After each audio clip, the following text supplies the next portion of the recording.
तो आज हम लोग जिस टॉपिक पे बात करने वाले हैं कि इंजीनियरिंग अगर बनना है, अगर इंजीनियर बनना है तो हमें किस रूट से जाना चाहिए। अगर इंजीनियर बनना है, डिसाइड कर लिया है, टेक्निकल फील्ड में अपने को इंटरेस्ट है, तो उसके लिए दो तरीका है। एक तो हम लोग 11th-12th साइंस लें या फिर दूसरा डिप्लोमा इंजीनियरिंग करें। डिप्लोमा इंजीनियरिंग करने के बाद 3 साल का डिप्लोमा इंजीनियरिंग है, उसके बाद अपने को इंजीनियरिंग में डायरेक्ट सेकेंड ईयर में एडमिशन मिलता है। कोई एंट्रेंस की जरूरत नहीं होता है, एंट्रेंस देने की भी जरूरत नहीं है। Direct as per our percentage in final year diploma, उसी के बेस पे अपने को इंजीनियरिंग में एडमिशन मिलता है डायरेक्ट सेकेंड ईयर। दूसरा जो है 11th-12th साइंस करने के बाद फिर हम लोग एंट्रेंस एग्जाम देते हैं। JEE है या IEEE है, CET एग्जाम है for entrance exam in engineering. तो उसके आधार पर अपने को इंजीनियरिंग में फर्स्ट ईयर में एडमिशन मिलता है। तो उसके लिए अपने को कुछ क्राइटेरिया फुलफिल करना पड़ता है। एक तो अपने को 12th पास होना है विथ 50% मार्क।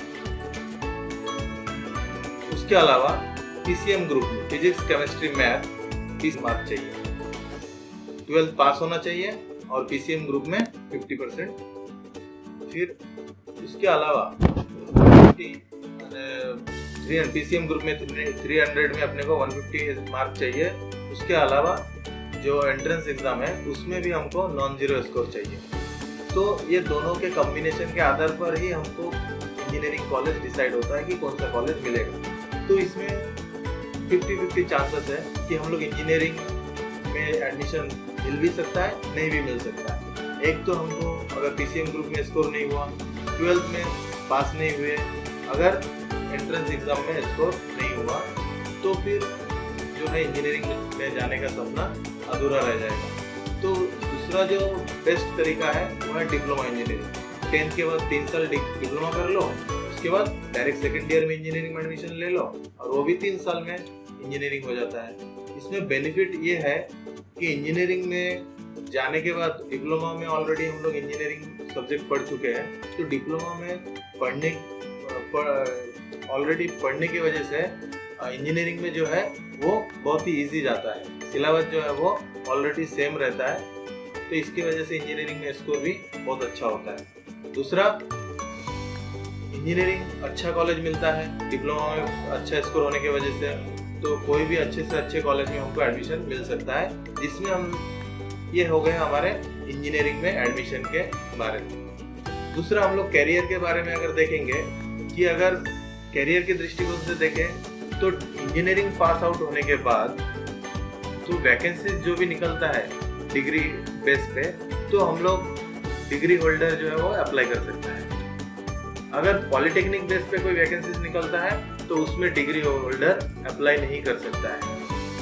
और जो स्टूडेंट्स डिप्लोमा किया है उसके बाद इंजीनियरिंग किया है, उसके लिए अपॉर्चुनिटीज ज़्यादा है। डिप्लोमा बेस पे अगर वैकेंसीज निकलता है तो उसके लिए भी वो एलिजिबल है, और डिग्री बेस पे भी अगर वैकेंसीज निकलता है तो उसके लिए भी वो एलिजिबल है। तो इसके लिए अपॉर्चुनिटीज ज़्यादा है। ये हो गया कैरियर की दृष्टि से।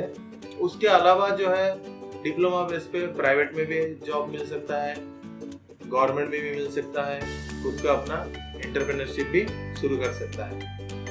ये हो गया कैरियर की दृष्टि से। अब हम तीसरा पॉइंट जो है वो फीस के बारे में अगर देखें कि आज जो है हर तरफ कोचिंग क्लास का भरमार हो गया है और उसका जो फीस है लाखों में रहता है।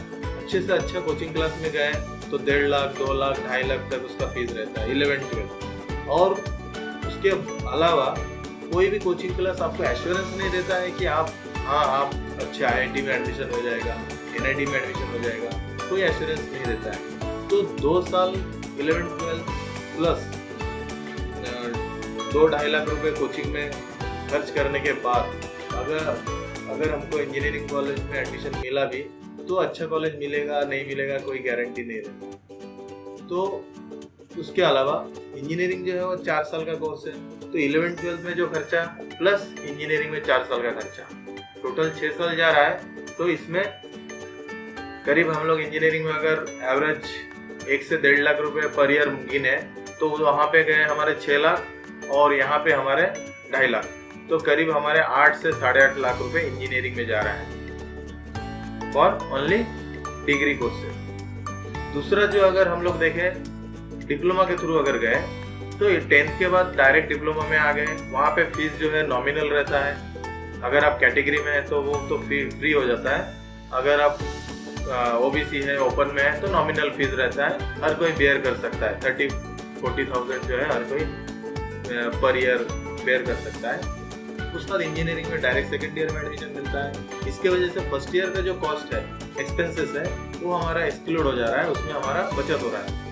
तो डायरेक्ट सेकेंड ईयर 3 साल वहाँ पे इंजीनियरिंग में जा रहा है, 1.5 लाख 4.5 लाख, और यहाँ पे हमारे करीब 1.5 लाख, तो 6 लाख में है ना, 6 लाख में हमारा डिप्लोमा प्लस डिग्री दोनों हो जाता है।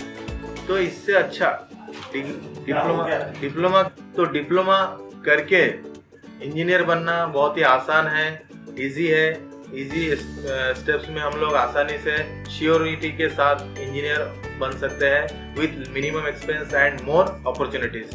तो सभी अभिभावक पेरेंट्स इस पे गौर करें, स्टूडेंट्स भी एक बार सोचें कि कैरियर की दृष्टि से क्या करना अच्छा रहेगा उनके लिए। ठीक है, इतना सा मुझे बोलना था। अगर किसी को अच्छा लगे तो उसे लाइक करें, शेयर करें, अधिक से अधिक पेरेंट्स तक इसे पहुंचाएं।